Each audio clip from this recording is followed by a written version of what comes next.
As a single dad, my blind date was going so well. Until she said, "I have a child." The moment she said it, the air between us changed. Not because the words were shocking, but because of the way she said them. Careful. Braced. Like she was already preparing herself for rejection. "I have a child." Her voice was calm, but her fingers tightened around the coffee cup, knuckles whitening just enough to tell me this wasn't the first time she'd said those words to someone who didn't want to hear them. For a split second, the noise of the cafe blurred into nothing. The low hum of conversation, the clink of ceramic cups, the hiss of the espresso machine, all of it faded as I stared at her, my mind racing faster than I could control. And in that silence, she misunderstood everything. She thought I was judging her. She thought I was about to walk away. What she didn't know, what no one in that cafe knew, was that I was a single dad too. 3 weeks earlier, my life had been reduced to a quiet kitchen, a sleeping child, and a phone buzzing on the counter like it had something important to say. Liam was finally asleep in his room upstairs, curled around his stuffed dinosaur like it was a lifeline. I'd read him 3 stories, his nightly demand, and kissed his forehead, lingering longer than usual because some nights, being both mother and father, felt heavier than others. I was rinsing a mug when my phone lit up. "Ryan. 1 coffee. That's it. A blind date. Just talk." I stared at the message longer than I should have. Ryan had been my best friend since college. He'd watched my marriage crumble from the inside out, had seen the nights I showed up exhausted, the mornings I pretended everything was fine for my son's sake. He'd been relentless about one thing: I couldn't disappear into single fatherhood forever. I typed back one word: fine. Now here I was, sitting across from a woman named Emily Parker in a cozy cafe downtown, wondering how I'd ended up in a situation that felt both terrifying and strangely hopeful. The place smelled like roasted coffee beans and cinnamon. Afternoon light spilled through the tall windows, casting warm shadows across the wooden tables. Emily wore a soft gray sweater, her dark hair tucked behind one ear in a way that looked effortless but probably wasn't. She smiled when she laughed, and I noticed it changed her whole face. We'd been talking for almost half an hour. Not forced conversation. Not awkward small talk. Real talk. She told me she worked in community outreach, helping families navigate housing assistance and childcare resources. The kind of job people underestimated, until they needed someone like her to save them from falling through the cracks. I told her about my work in logistics, managing regional supply chains. It sounded boring until you explained how one mistake could shut down entire operations. She actually listened, leaned in, asked questions. "So what made you say yes?" she asked lightly, stirring her coffee. "Blind dates aren't exactly popular." I could have lied. Said I was ready to move on. That I loved meeting new people. Instead, I told the truth. "A friend who wouldn't let me say no," I said. I guess I got tired of hiding. Something in her expression softened. Recognition. Like she understood the exhaustion behind rebuilding a life you never planned to rebuild. "I get that," she said quietly. We stayed in the present after that. Talked about favorite places in the city, books we loved, restaurants that closed and reopened under new names after the pandemic. For the first time in a long while, I forgot to check my watch. Then she set her cup down, and everything shifted. "I need to tell you something," she said. I knew that tone. The one people use when they're about to say something they think will end everything. She inhaled slowly. "I have a child." Silence. My hesitation was immediate, and completely misunderstood. Her eyes searched my face, already bracing, already retreating. "My daughter's name is Mia," she continued quickly. "She's 6. I usually don't say it right away because, well, it changes how people see me." I opened my mouth to speak. Nothing came out. Because the truth was complicated. It wasn't fear of kids. It was fear of pain. Fear of blending broken lives. Fear of my son getting attached to someone who might leave. Fear of failing again.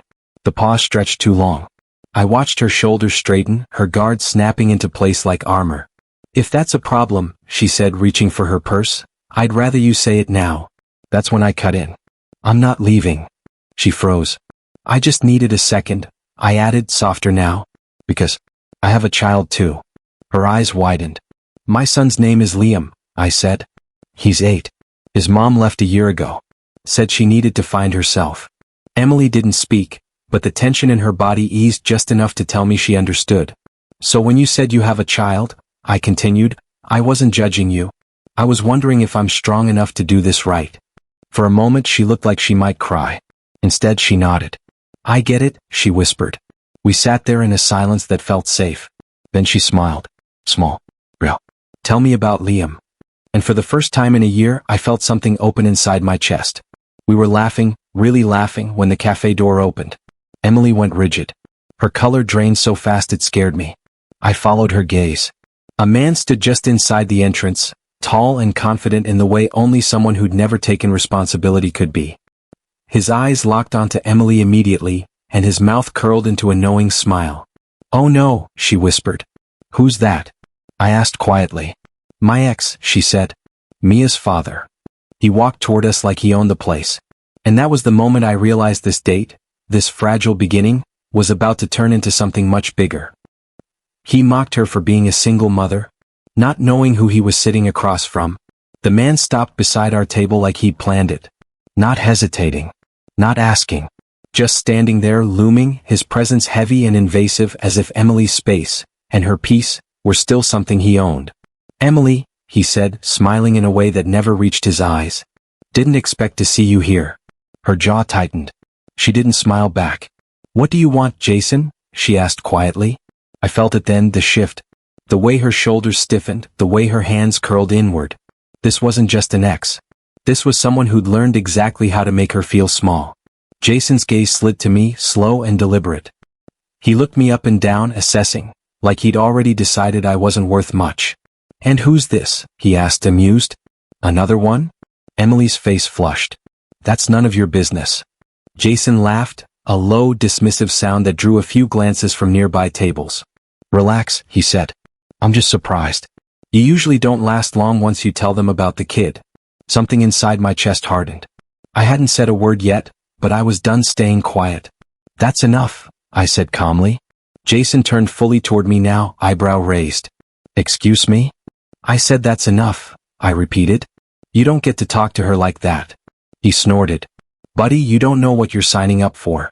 She didn't tell you how complicated she is, did she?" Emily inhaled sharply. "She has a child," Jason continued loudly. "She's always tired. Always stressed. Always asking for understanding. Men don't stick around once reality hits." The cafe had gone quiet, and Jason thought he was winning. I stood. "I know," I said evenly. "She told me." Jason smirked. "And you're still here?" "Yes." That seemed to confuse him. "Why?" he asked. "You don't look desperate." I held his gaze. "Because I have a child too." That wiped the smile off his face. Emily looked up at me startled. She hadn't expected me to stand, not like this. Jason scoffed. "Congratulations. Want a medal?" "No," I said. "Just basic respect." He laughed again, louder this time. "Good luck with that. Single moms always want more than they can give back." Emily flinched. That was it. I leaned forward slightly. "You walked out on your daughter?" I said. "So maybe you're not qualified to judge anyone who stayed." Jason's face darkened. "You don't know anything about me." "I know enough," I replied. "You left." She didn't. A barista cleared his throat nervously. Someone nearby whispered, "Wow." Jason shook his head. "You think you're better than me?" "I think I'm present," I said. "And that's already more than you managed." Silence slammed down between us. Jason's eyes flicked to Emily, then back to me. "You always had a thing for broken projects," he sneered at her. "Guess some things never change." Emily stood too now. "Leave," she said, voice shaking but steady. "You don't get to humiliate me anymore." Jason stared at her, surprised. Then he laughed once more, bitter and sharp. "Fine," he said. "Enjoy the charity case." He turned and walked out. The cafe exhaled. Emily sank back into her seat, hands trembling. I sat down beside her, not touching, just close enough to remind her she wasn't alone. "I'm sorry," she whispered. "I didn't think he'd." "You don't owe me an apology," I said. "He owes you about 6 years." She let out a shaky breath. "Most men leave before it gets to that point." "I'm not most men," I said quietly.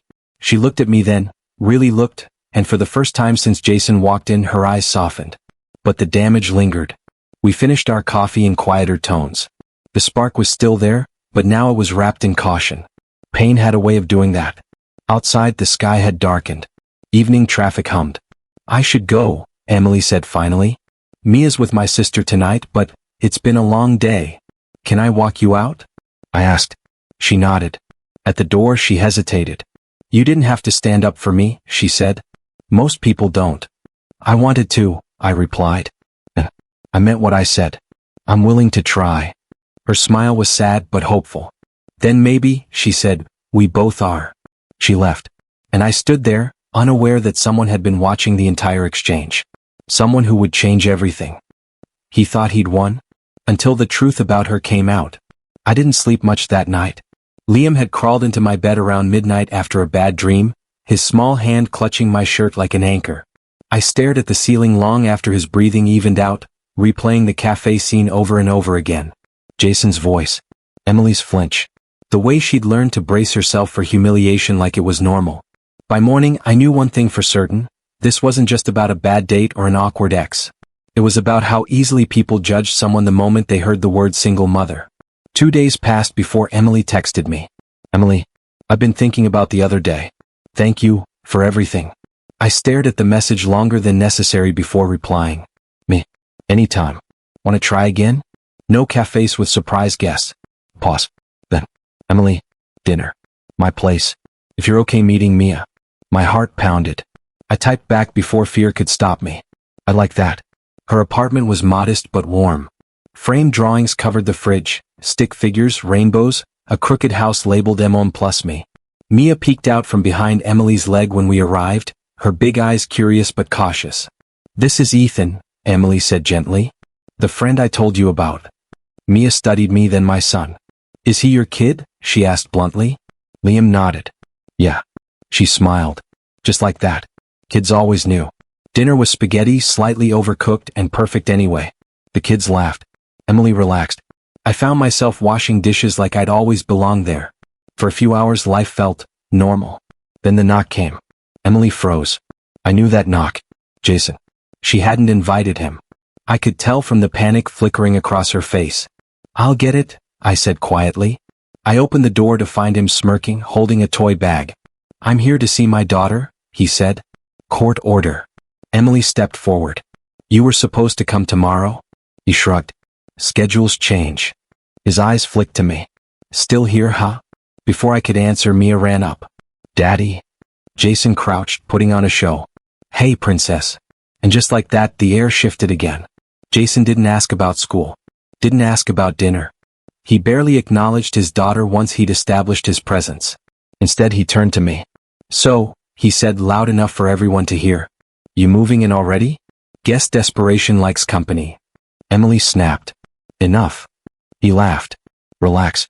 I'm just saying what everyone's thinking. I met his eyes. You don't speak for everyone, I said. He stood, face hardening. Careful. You don't know who you're dealing with. That was when Emily spoke words I'd never expected. You're right, she said. He doesn't. Jason scoffed. What's that supposed to mean? She straightened. It means you still think I'm the same woman you walked away from. Jason laughed again. But the laughter didn't last. The next day the story broke. A local news article appeared online, shared hundreds of times within hours. Community housing director exposes funding misuse. Families protected. Emily Parker's photo stared back at me. Director. Not assistant. Not caseworker. Director. Turns out, Emily wasn't just working in community outreach. She'd led an investigation into misallocated housing funds Jason's development company had quietly funneled away from low-income families. The article detailed it all. Whistleblower protections. Audits. A pending lawsuit. Jason's name appeared in the third paragraph. I felt my stomach drop. Then my phone rang. Emily. I should have told you, she said breathless. About my job. About him. You don't owe me explanations, I said. He's going to be furious. He should be, I replied. There was a pause. He never thought I was capable of this, she said softly. He always said I was just a tired single mom playing social worker. I smiled, though she couldn't see it. He underestimated you, I said. That's on him. Jason showed up at her door that evening. Not smug this time. Desperate. You did this on purpose, he hissed. You're trying to ruin me. Emily didn't flinch. No, she said calmly. I protected families. If that ruins you, maybe look at your choices. He sneered. You think you've won? She smiled slightly. I think Mia deserves better than a father who belittles her mother. Jason stormed out. The next week, his company was under formal investigation. And for the first time the power shifted.